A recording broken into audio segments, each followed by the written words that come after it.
Hello, Roger. How are you? Hello, hello, hello. I'm good. Good as Yeah, always. How you yeah, doing? yeah. I am happy. Why are you laughing? Always. I don't know. Just start off. Yeah. It's Laughing at I don't know life, the whole cosmic joke. Like we yeah, talked about last time. yeah. Cosmic joke. Yeah, yeah. It still Do you get cracks the me up joke? sometimes. Yeah. No? Yeah, cool, cool. So we are here today to talk about something different than we usually talk about. About talk Yeah. about. Yeah. So we are here to talk about teaching, and I would like to start off with a question. Do you always wanted to be an English teacher? Is something that you planned, or is something that happened to you? How Italki online teaching, English teaching happened in your life? Yeah. How did it come about? How did it come about? Um, it's not teaching English isn't something I specifically endeavored to do. I think, but teaching is, I guess I take to teaching. I teach meditation as well, and it's it's a role that I like playing in some way. And I mean, teaching English online kind of came about because of I mean, that perhaps there's many circumstances where just, oh, okay, here's a obviously a skill English that I have, a particular high level in, and there's a big demand for people wanting to learn English, and then you know economic reasons and the technology of the internet and what's feasible, and the I mean, I really like I really like the job because of all the people you get to meet. You get to talk to so many people around the world and hear their perspectives and their stories, and it's like, wow, it really opens your horizons, your perspectives in this. And one of the facts that it's online as well, there's some portability here. Being able to move around and not be anchored to one spot has its benefits too. um Oh, that's yeah. beautiful. That's beautiful. You said you also teach meditation. So, what do you think that one person needs to have like some characteristics to teach? What do you think that makes like a good teacher? What do you have like that is, how could I say this? Like it's done to teaching? Like it's, no, that's not right. So do you think that one needs to have some specific characteristics to teach, and do you have them? Or could anyone teach? Yeah. Do I have them? Well, I'll let What do you other think? people. Yeah, I'll let other people be the judge of whether I have those characteristics or not. But Let's ask someone. Let's ask my yeah, dad. yeah. Please, in, No, in the comments. but I could also tell I'm your student. So, but I would like to. Well, I want to hear your answer then after this. Mm, I think, like we were saying as well, a certain confidence, I guess, and a a comfortability in the subject matter. But there's the difference between, like, when you're just learning something in a sort of rigid format by rules is different from when you can really engender that, take embody, and to your bones this subject that you're teaching. And so you're not relying on a script. You can go off script, you can be malleable, you can adapt to the person in front of you and their particular needs. That's important. So I mean,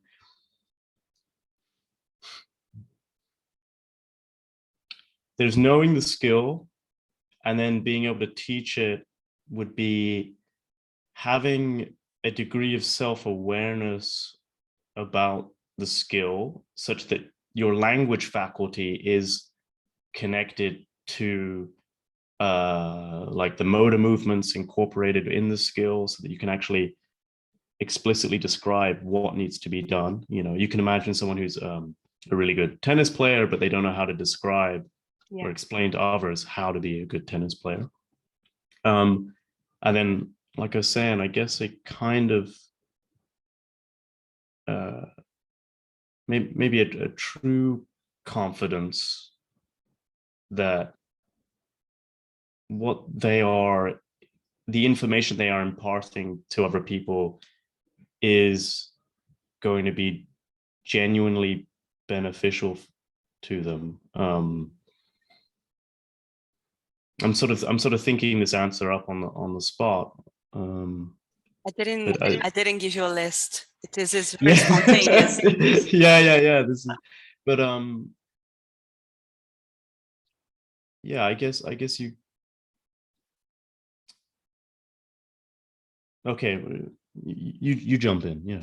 Okay. Maybe we can go back and forth. Like Yeah, this, yeah. For me, well, what makes you a great teacher?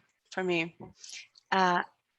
what you said, this confidence, knowing really well, and also caring. I think you care, genuinely care about what you're teaching, be either meditation, either English, you care. And also I like how you, or when teachers in general, they are passionate about what they're teaching, like that truly like matters to them. So I think that that's what makes like a good teacher, or someone who, I don't know, just I mean, maybe for every job, like you can see when someone is like doing the job because, well, it's a job, or when it is like the life passion or life purpose of the person. And yeah, I guess for you, teaching others, it's something that you are, for me, from where I stand, it seems something that you're really passionate about, like you care. And Yeah. yeah. Yeah, you said it. Well, yeah, passionate about the subject, but or genuinely caring about the topic being talked about or taught, but the person, the student, really caring to see that the person succeeds Mm. and receives the information. And yeah, teaching in this in an alive way.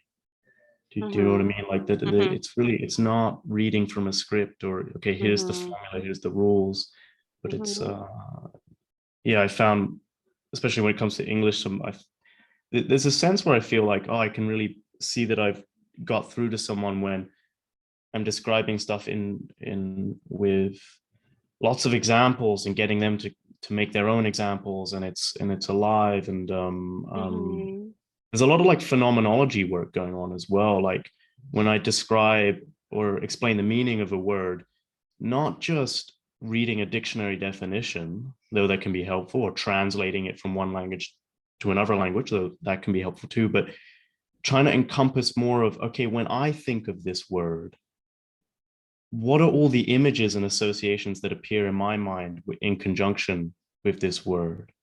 That it's like there's a whole scene and setting and things associated with and describing really sort of viscerally and yeah, colorfully what a word means. And I find that helps people. Oh, cool. Yeah. And I'm curious, do you teach beginners, real beginners too? Do you teach everyone? Do you set a level, all ages, backgrounds, or it is important for you that the student, it's a certain age or has a certain knowledge of the language already? Have you ever refused a student because they were not what you expected? How Yeah, did? yeah.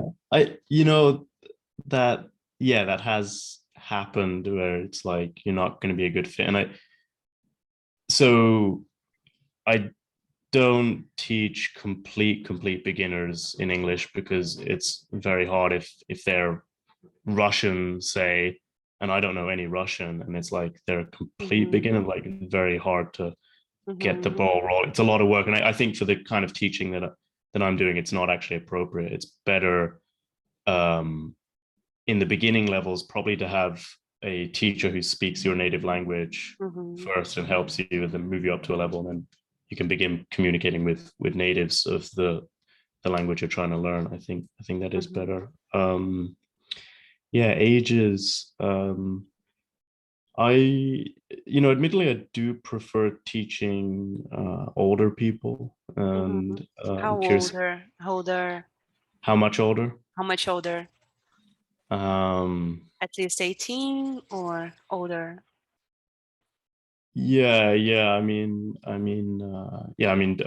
20 up, or I quite like talking to people substantially older than me. Mm. I don't know, 50 even or Mm. something, because they can have so much life experience and particular wisdom that they can impart, and it's Mhm. fun for me to learn from them as well. Um, yeah, yeah. I mean, on the internet, teaching online with children can be uh, problematic, because Mhm. attention spans and sort of, if you're not physically there with them, they can be all over the place. I'm sure Yeah. you've experienced that, or Yeah. I don't teach children nowadays. It depends. It depends. Sometimes I will teach children because I like how fresh it is. They are they're incredible. Like it's good. But when I have so much work, I don't teach because there are a lot of planning required, and as you said, their attention span. And yeah, usually I recommend for parents to book only 30 minutes, and then we would have Mm. 25 minutes, but still for them it's a lifetime. Like yeah. But I do have one that if he watches this, he will be upset that I'm calling him a kid. So I will call him a teenager. Yeah. Well, that's what he is. He's 12. He's a teenager, right? 12. I don't. A teenager is like.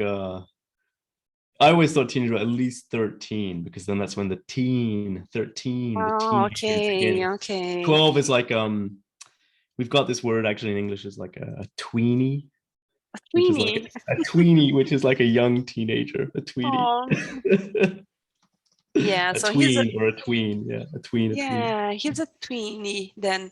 But yeah, he's an awesome kid. Like he's from Korea, South Korea. And his first message for me was like, although I'm 12, I don't want a lesson for children because I am very mature, he said. And he is indeed. He is very mature. He knows things. He studies all the time. Yeah, and then I learned from him a lot. Oh. So yeah, so I do teach people from beginners level. I teach all ages, all backgrounds. I I don't think I have ever rejected a student. Yeah. Um, like Hmm. yeah, but I do have my preferences, and I usually prefer students who are into spirituality, who are, and I guess I attract those type of students. Do you think that you do too? That the types of students you attract are the ones who are the one who's match with you? Because The are the ones who match you, yeah. yeah, Who are the ones who match with you? Yeah. yeah. I do think that my students are very calm, peaceful, and we become eventually friends. We call each other like darling, sweetheart, and things Oh like yeah. that. Yeah, yeah, and then yeah, my students are awesome. Yeah. So Yeah. yeah, but tell me, how did you find Italki? Were you a student before becoming a teacher? And that video of yours, it's so professional. Yeah. Wow. Yeah, I have my brother to thank for that. My Oh, brother helped me film that video. He knows how to set things up, uh-huh. and yeah, yeah. That Cool. that video definitely helped me get a lot of students. Yeah, no, me. Yeah. Yeah, yeah, yeah, Yeah. Man, that was yeah. very. professional? I don't remember how I found Italki. I don't know. I think you know how it started was I graduated university, and I was in Scotland, and I was going to be leaving Scotland, and I was kind of like, okay, what do I do now? Where do I go? And sort of, I remember, yeah, a friend told me that he had a friend who taught. She was Spanish. She taught Spanish online, or maybe she taught English. Actually, I don't remember. She taught languages online, and you know, she made enough to support herself, and this was a thing, and because it was online, she could like move to Spain, and I was like, oh wow, that's a thing. Like that's a thing you can do. And I was like, you know, like I think I could do that. You know, like I could teach. I know English well. And so I guess I just began kind of hunting on the internet. Maybe, you know, there's all these different websites, and yeah, italki really stood out to me compared to the other websites that have yeah for many reasons. Yeah. For how What long? about you? Me? I know you were. I don't want to disclose your past, No, but no. you know, you were a lawyer before, Yeah, right? yeah. Yeah, no, for me, it was, I started like when I was in this small city living with my parents. I got myself a job as a lawyer, at a city hall lawyer. I would work only 4 hours a day. And then I would come home midday, and then I would have a lot of nothing to do. Like, and time, I don't know if you have the impression like time passes slowly when you are in smaller towns, like smaller cities. The time there, I would live a week in a day. Like the Mm. time would pass so slow, and it was so hot all the time. Like, and then I started studying languages. Like I would come home, I would study English, I would study Spanish. And then one day I thought, how awesome would it be if I could actually talk to someone in English, like a native. And then I was like searching, and then I found a website from the Philippines. I was like an English teacher online. I found this website, and then I was having lessons there. But the teachers there, they wouldn't have a camera. They couldn't. They wouldn't. They didn't like it. And then I thought, how awesome would it be if I actually could see the teacher that I'm talking to? And then I Yeah. started I started because there were voices in my head. I would speak to them, they would correct me, but I wouldn't have my camera on, they wouldn't. And then I found Italki, and then I started having lessons with a teacher from Leeds, who is my teacher until today. It's Dot. I don't know if you've seen her in my channel. I met her in 2016, and then I was spending too much money on Italki. So I thought, hey, what if I don't know, I I subscribe, and then I become like a tutor, and then I use that money Well, to pay for my lessons. rather than subscribe, what if I sign up? I sign What up as if a I sign teacher. up? Thank you. Yeah. What if I sign up as a teacher, and then I wouldn't have to spend all my salary then? Yeah. So I did. And then I started meeting people from all over the world. Like you said, hearing stories, and like, I don't know, I felt like that was something right. I was kind of good at it. And then I would go to the city hall. I would be sad and very serious, as lawyers usually are. And then I would come home, and I'll be all smiling and having fun. And then I would go to the other job, and then I would be serious. And then I thought it was like having like this personality, this double personality, and where I was really, really happy, and where I was really, really serious. And then one day and then my students, I was charging $4 when I started. And then my students, they keep pushing me to raise my price, telling me that Well, that's a good sign. yeah, that my lessons were worth more. And then I started to charging more and more and more. And then my salary in Italki was higher than my salary as a lawyer.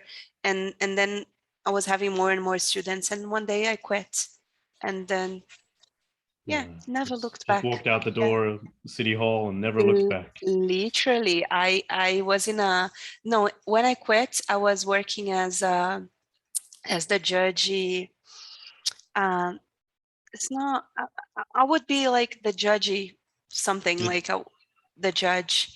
I would be like the judge would tell me things, and I would write it down, and then I would making like reports of what happened in the courtroom. Okay, you're writing like transcripts from the court case, or what was happening in the trial. You'd be writing down what everyone said, or and then there was one day, there was one lawyer who were reading like the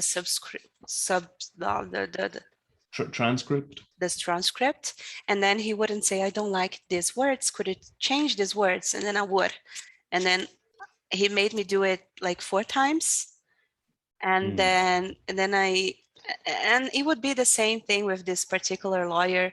He wouldn't like the transcripts. He would also, no, put this, I don't like this. Actually, it was not the transcripts, it was like the agreements, like when we settle on things, like I would make the deals, and then he would ask me to change things, and then it was very dramatic. After he made me do it like 4 times, I stood up and said, like in the book, have you ever read a book like the Holden, like what is the book? There is a book. What is the name of the book?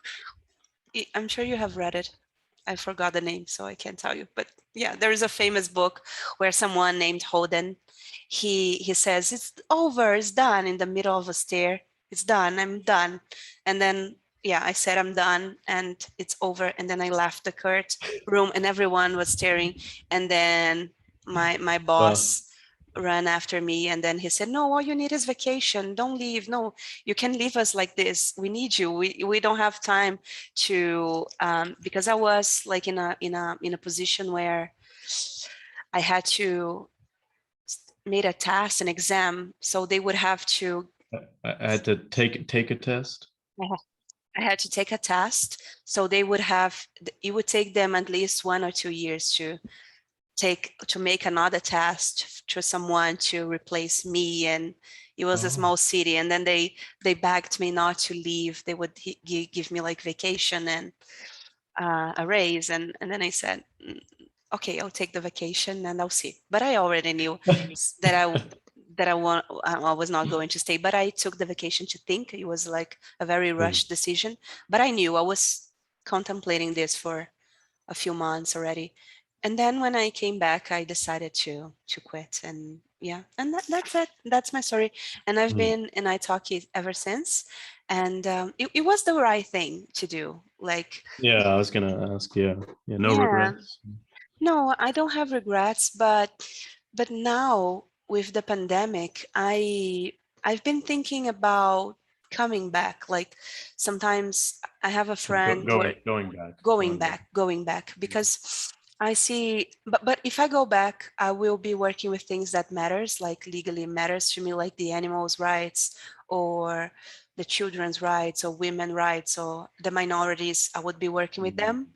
But I would have to think about it a little bit more, because those areas, they don't pay well. Sometimes they don't pay at all. Like, it's not, because the people who are in vulnerable situations, they are in that situation precisely because they don't have money, right?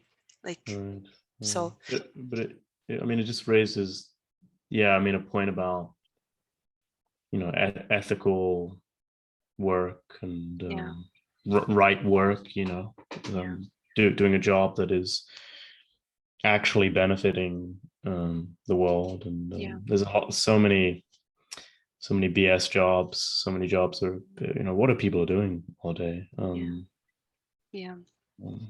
What about you? You, for a while, you graduated from philosophy school, and no, it's not called philosophy school. I mean, it's graduated from university in philosophy. Studied philosophy. And then you were teaching, but now you are doing a master's. So what about you and philosophy, and what is next for you? Yeah, what is next What for are you me? thinking in terms of Yeah. career? Um, I don't think in terms of career. I think in terms of um, what to do for the planet, Mhm. what I can do to build myself into a better person, to help people, what needs to be done, who needs help, in what areas.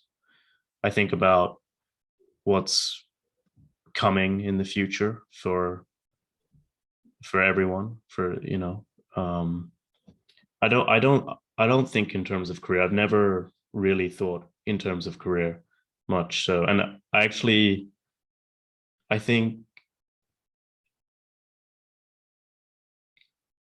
I think actually that's a line of thinking that's actually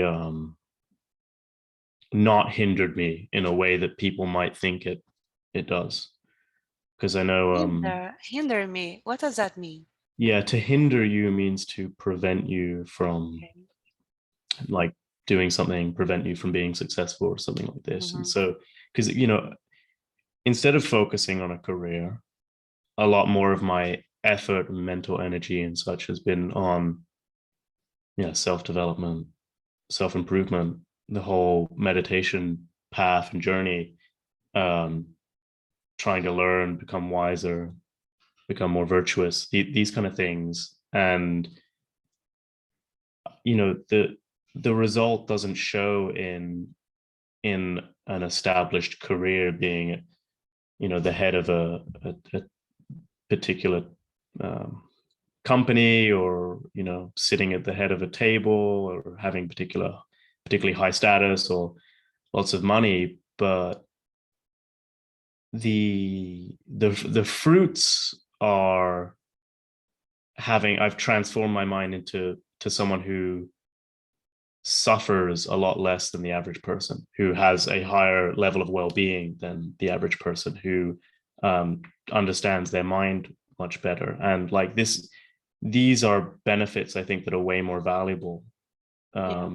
than a lot of people chasing careers in really in along formats and paths that are not benefiting the world. And yeah, so that's kind of more how I think. I mean, I'm the future. I'm doing a master's in philosophy because I want to grow my thinking skills. I want to understand more about the world.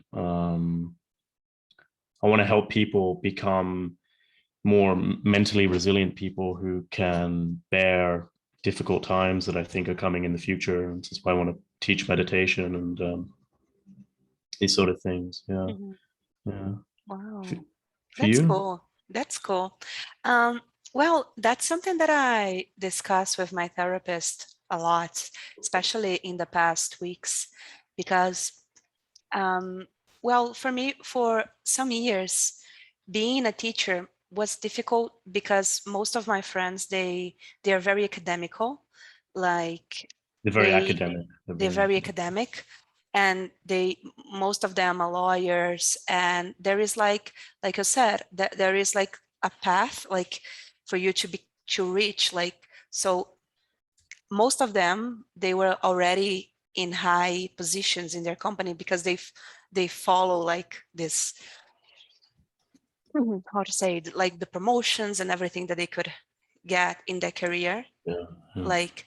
And for me it was like, if I quit this now, if I become a lawyer now, I would start like as very low, and then we would take me 10 years to go there. And also, like in teaching, I know that there is, I know now I have the confidence to say that I'm a good teacher.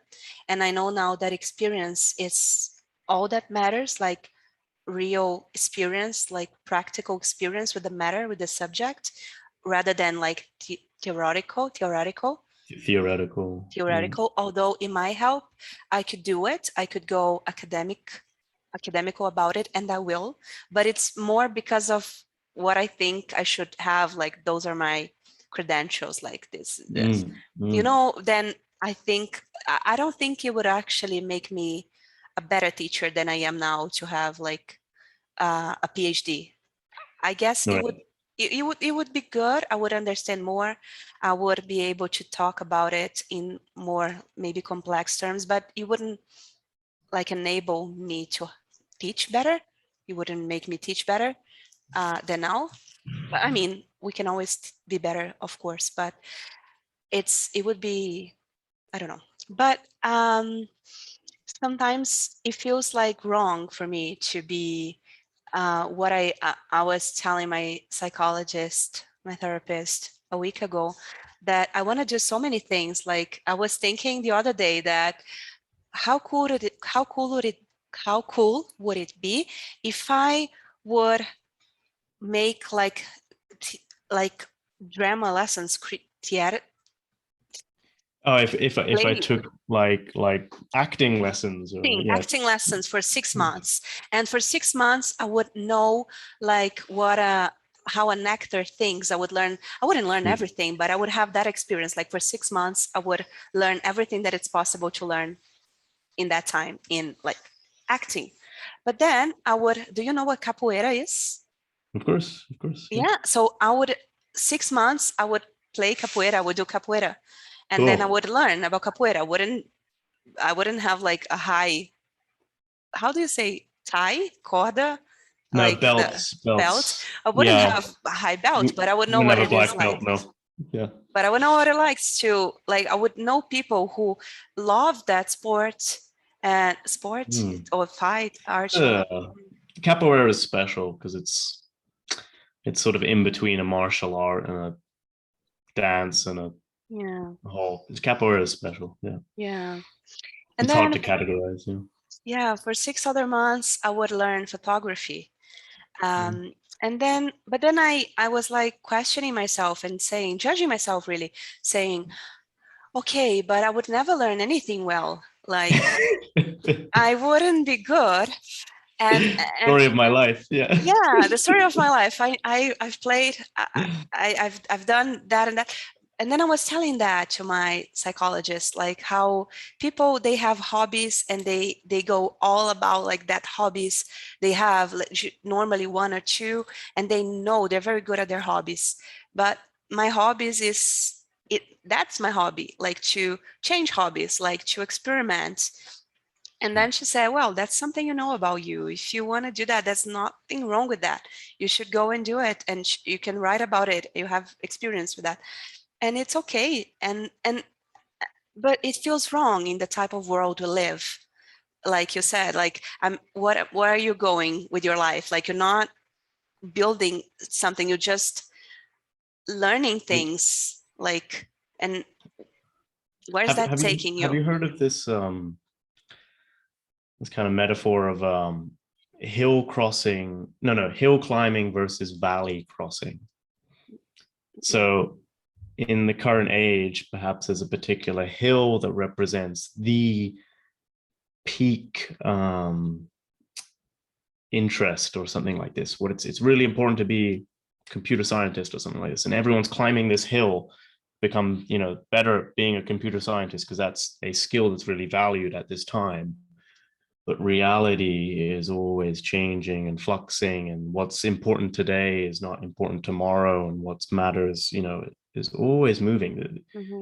This is what reality is like. Nothing. There's never going to be a constant stable hill that is the thing you must get the best at and is always the hill worth climbing. And perhaps you can, at the right time, right circumstances, you can be one of those people at the top of a hill, a particular hill that serves you well for that era. But at some point you got a valley cross. You got to cross the valley because a new hill is going to become important. So there's important skills here. You don't want to learn just how to be a hill climber, but you also want to be able to be a valley crosser. And so maybe you're particularly more malleable and can adjust if you always practicing Yeah. crossing valleys. You know? Yeah, That has its own maybe. benefits. Yeah, I guess. I just need to come to terms with it, like be okay with how things are. It's how I seem to be. Like, is this person who likes to experiment and finds everything very interesting. And I wish it was not the case, because it feels easier to love one thing and like and stick with that thing. It feels like, because everything that there's so much to learn, like you're doing your job and your spirituality work, and there is so much to learn in one area. Imagine, like, but I don't intend to be the best. Like with photography, for example, I just want to learn how the basics and to learn how to take good pictures. Like I want to know more, like, about photoshopping and things like that, but I don't want to be like the greatest. So I think it's good to get at the root intention behind all of these drives or these motivations. Why do you want to learn these things? What is propelling you forward? Where is that coming from? You know, Yeah, do you have an answer there? I do. It's because of the people. I want to. I don't know. I want to know why a person is passionate about capoeira. What are the group that plays capoeira, like what they're like, to hang out with them and learn more about how they think and how they see life. And then the acting people, like I also want to learn about them, their lives, how they see the world, what it is like for them, how acting like shape their view of everything. So I guess it's to know the people, and I don't know, and Yeah. what it is like to have that hobby. I don't know if that's a good reason, but that's Well, I mean that can become a kind of hill in itself, where a particular skill that you become actually really good at is being able to step into other people's shoes or relate to what motivates other people, why people become passionate what they do. Maybe your time, temporarily jumping into all these different hobbies or skill sets, you see an emerging theme, a commonality. Seems hmm, like everyone's kind of motivated by these particular hmm, things, no matter what the particular skill is, actually. yeah, cool. And also, it feels like, I mean, a waste of life that we only apparently get to live only once, and there is no time to do everything, like, or to be everyone. I mean, I don't, well, I only get to be me, I guess, or for now. But I would like to know what it is like to be others too. I don't know. I like that. I like that. Yeah, yeah. So yeah, we don't have much more time. I wish we did, but I will ask you the last question. So, Roger, um, what do you have, like, something really important that you have learned with, like, this journey of teaching? Something that you had to overcome? I don't know. I'll answer. Yeah. For me, I Yeah. had to overcome shyness. It might not look like now, but I was a very introvert and shy person, uh, Introverted. introverted and shy.